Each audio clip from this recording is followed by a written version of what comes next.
Assalamualaikum warahmatullahi wabarakatuh. Ya halo teman-teman, jumpa lagi dengan saya Riza Ilham di channel saya Riza Ilham. Pada kesempatan hari ini saya ingin video reaction ya. Ini videonya Pak Hasan Nasbi. Jadi saya ingin mereaction apa yang dibahas oleh Pak Hasan Nasbi dalam videonya di YouTube-nya. Itu 23 menit ya, 23 menit 1 detik. Saya sudah nonton full, tapi saya tidak akan play di sini full karena saya ingin membahas satu hal yang dibahas di sini. Di sini kan ada beberapa hal yang dibahas di videonya Pak Hasan Nasbi. Saya hanya ingin membahas satu hal saja. Oke, kita play dulu aja videonya. Nggak mungkin nih merawat Indonesia dengan ini. Termasuk juga menurut saya jurnalisme kebencian itu nggak mungkin memperbaiki Indonesia. Sesuatu yang nggak melanggar hukum, sesuatu yang baik-baik aja kalau ditulis oleh media tertentu seperti Tempo misalnya, jadi seolah konspirasi. Jadi seolah-olah jadi kejahatan, padahal nggak ada kejahatan di sana. Nggak ada konspirasi di sana. Nggak ada hal-hal yang kemudian harus dihukum di sana. Tapi kalau ditulis oleh orang yang memang penuh kebencian, yang hatinya dengki, iri, benci, jadi kalau segala sesuatu itu nggak sesuai dengan keinginan mereka, dianggap salah. Dianggap harus dibenci, harus dimusnahkan, harus dihabisi. Sama kayak berita Tempo yang terakhir, edisi tahun baru. Menurut saya itu jurnalisme kebencian. Iya, nggak cuma kali ini Tempo menyampaikan jurnalisme kebencian, tapi menurut saya kali ini kita bahas saja. Nggak mungkin Anda memperbaiki dan merawat Indonesia dengan jurnalisme kebencian. Ya, apalagi kebencian untuk sesuatu yang menurut saya nggak ada apa-apanya. Apa? Kenapa misalnya segitu takutnya dengan partai yang baru, PSI, ya, partai yang masih kecil, kemudian judulnya reformasi di korupsi, PSI-nya korupsi, PSI-nya di bagian belakang tuh ditulis dengan tinta merah. Apanya yang dikorupsi oleh PSI? Ya, lebih banyak Tempo melakukan sesuatu yang nggak benar, ya, dibandingkan PSI melakukan sesuatu yang nggak benar. Tempo kan bisa aja itu, kemudian ya, bikin berita buruk, kemudian datangi orangnya supaya dia melakukan media buying.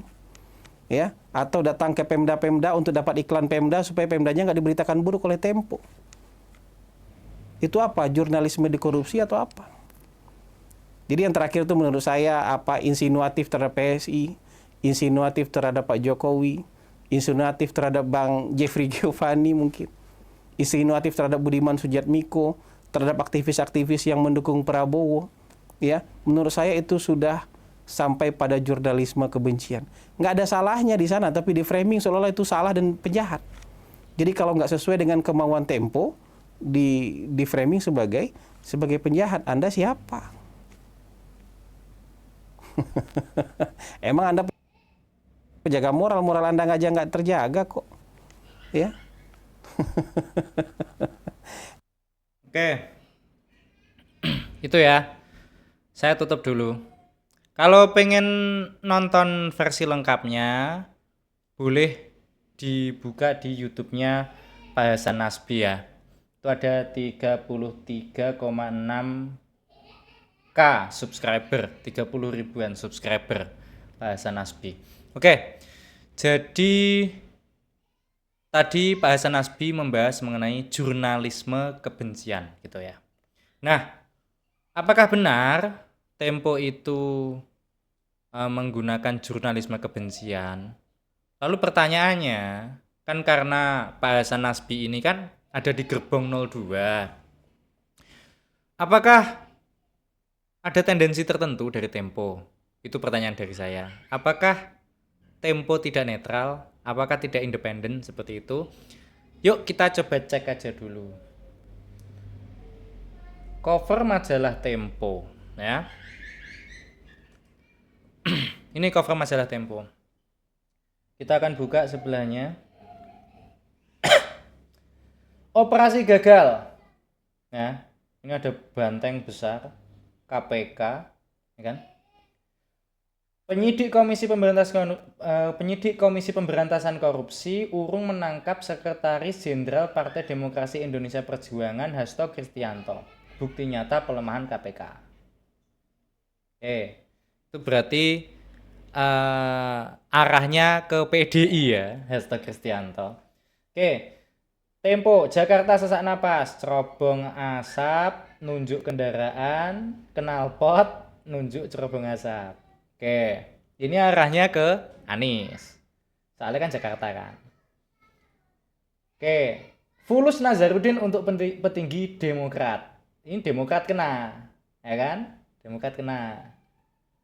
Lanjut, kabinet, Mega dan kabinet bagi-bagi, ya kan?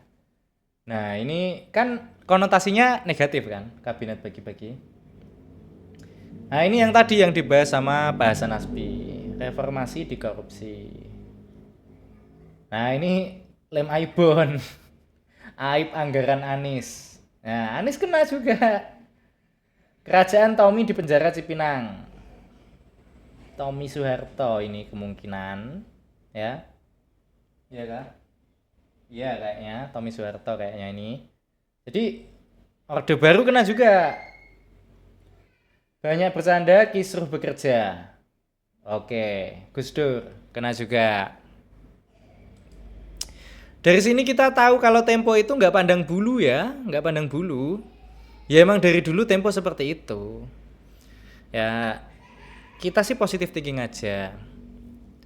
Kalau tadi istilahnya dari Pak Hasan Nasbi kan jurnalisme kebencian. Saya pikir tidak seperti itu. Memang tajam, Tempo itu tajam. Dan nggak enak untuk yang melihat covernya, ya kan? Nggak enak mendengar beritanya, apalagi podcast-podcastnya itu, ya kan? Dan saya lihat juga kan di media sosial ini banyak yang berpikir bahwa Tempo ini mendukung 03. Gitu. Banyak yang berpikir seperti itu. Nah, tapi kok kemarin juga dibahas itu perjanjian kontrak politik kalau nggak salah itu sama antara Bu Mega sama Pak Ganjar. Itu dibahas juga loh. Itu kan merugikan 03 gitu kan. Nah, jadi saya pikir ini independen kok Tempo itu. Dan Tempo itu memberitakan itu yang kalian dengar di podcast bocor alusnya kan katanya seperti itu kan. Nah, beda antara katanya tetangga dan katanya narasumber itu beda ya teman-teman ya. Memang kalau podcast bocor alus Tempo itu kan sering mengatakan katanya, tapi itu katanya narasumber gitu loh. Yang namanya jurnalistik ya seperti itu, katanya narasumber. Dan itu narasumbernya nggak cuma satu gitu. Memang dibungkus dengan podcast yang bercanda, yang lebih santai gitu loh. Tapi isinya tetap berbobot. Katanya kalau di majalah Tempo ya, katanya kalau di majalah Tempo itu berdasarkan data dari beberapa narasumber yang sudah uji validitas. Kalau katanya tetangga, itu tetangga sudah dengar dari sana gitu. Beda. Jadi katanya jurnalis sama katanya tetangga itu beda teman-teman ya. Itu yang harus Anda pahami. Jangan terjebak dengan pemikiran bahwa katanya itu hanya gosip. Katanya itu hanya gosip. Nah, itu jangan terjebak dengan pemikiran seperti itu. Nah, bagaimana untuk menjawab Tempo? Simple, kalau diundang podcast bocor alus datang aja. Untuk klarifikasi atau mungkin serang Tempo di kandangnya. Kan simple, serang aja Tempo di kandangnya. Datang ke podcast, konfrontasi, datanya Tempo versus argumen dari tamu. Loh, simple kan? Datang aja gitu loh. Tapi saya memahami kenapa Pak Hasan Nasbi itu berusaha mendefense PSI atau mendefense 02. Ya kan memang Pak Hasan Nasbi itu ada di gerbong 02 gitu loh.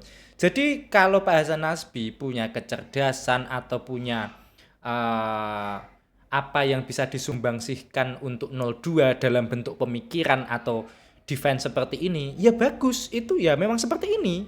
Bagus gitu loh. Argumen dibalas dengan argumen. Walaupun argumennya Pak Hasan Nasbi ini sifatnya kan opini kan, menurut saya kan beliau kan bilangnya seperti itu. Ini sah-sah saja. 01 kalau membela 01 ya itu hal yang biasa juga. 03 membela 03 karena ada di gerbongnya 03 ya biasa juga. Jadi mereka yang di gerbong 01, mereka yang di gerbong 02, mereka yang di gerbong 03 akan membela gerbongnya masing-masing. Ya itu sah-sah saja, namanya politik. Kebetulan tahun ini gerbongnya isinya beda-beda. Gerbongnya ada 3 tahun ini. Kalau tahun 2029 kemungkinan ya mungkin saja cuma 2, mungkin saja malah 4 gitu loh. Ya itu hal biasa, namanya politik kita kan memang dinamis gitu ya. Jadi jangan anggap ini sebagai sebuah perpecahan, tapi memang dinamika politik aja gitu ya kan. Nah, seperti itu. Saya pikir kalau Tempo itu memang semua disasar Tempo, apalagi apa yang sedang panas akhir-akhir ini. Ini tahun politik, ya pembahasannya politik. Kan seperti itu, pembahasannya politik kental sekali. Saya pikir Tempo ini berpihak kepada kebebasan bicara jurnalis, ya kan? Kebebasan berpendapat. Terus kebebasan berserikat, kebebasan segalanya yang tidak dikekang lah pokoknya.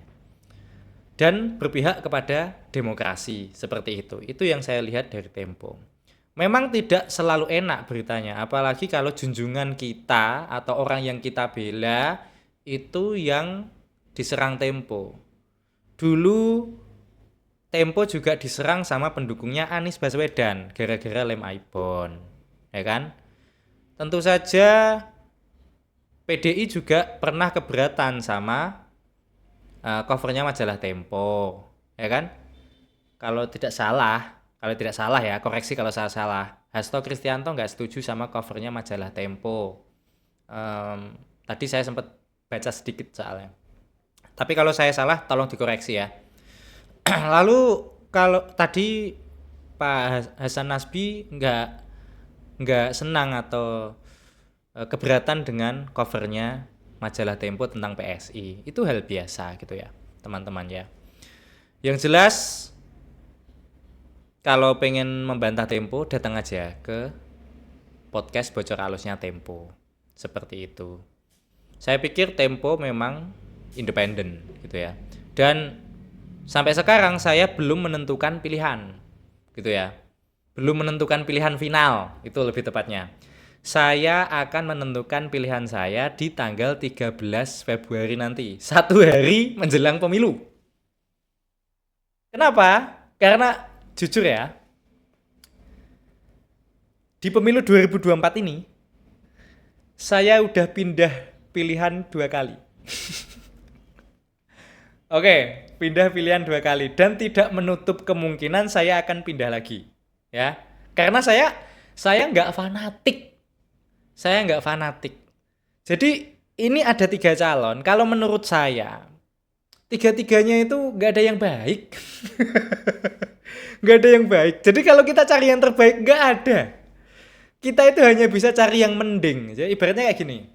Ada yang dosanya tingkat 10, ada yang dosanya tingkat 5, ada yang dosanya tingkat 2. Nah, ya kita pilih yang dosanya tingkat 2 ya kan. Soalnya kalau kita cari pahalanya nggak ada. Ya itu opini saya ya. Jadi pemilu ini tuh kita nggak mencari yang terbaik, tapi mencari yang paling mending. Seperti itu. Itu menurut saya. Dan ya kita harus terbuka dengan kebebasan jurnalisme dalam membuat berita. Karena bagaimanapun, sebebas-bebasnya mereka itu masih ada kode etiknya. Nah kalau melanggar kode etik ya bawa ke Dewan Pers, selesai gitu ya. Tapi saya tetap menghargai opini dari Pak Hasan Nasbi. Itu bebas lah, enggak apa-apa. Dan saya akui memang Pak Hasan Nasbi itu orangnya cerdas dan berwawasan luas. Kalau kalian lihat videonya lengkapnya, saya bahkan merasa tercerahkan dari video itu tadi. Kalau di menit-menit akhir itu, saya merasa tercerahkan. Oh iya, bener juga gitu loh, opininya Pak Hasan Nasbi gitu loh. Jadi silakan tonton versi fullnya. Kalau sepotong, nanti Anda malah dengan buta membela saya kalau Anda setuju dengan saya. Kalau Anda sudah tidak setuju dengan saya, ya buka video saya langsung tutup atau mungkin langsung dislike video saya gitu ya. Ya silakan tonton yang versi lengkapnya, bagus isinya kok. Selain ada opini juga ada fakta yang diungkapkan seperti itu ya. Oke, terima kasih sudah menonton. Kurang lebihnya mohon maaf. Wassalamualaikum warahmatullahi wabarakatuh. Dah.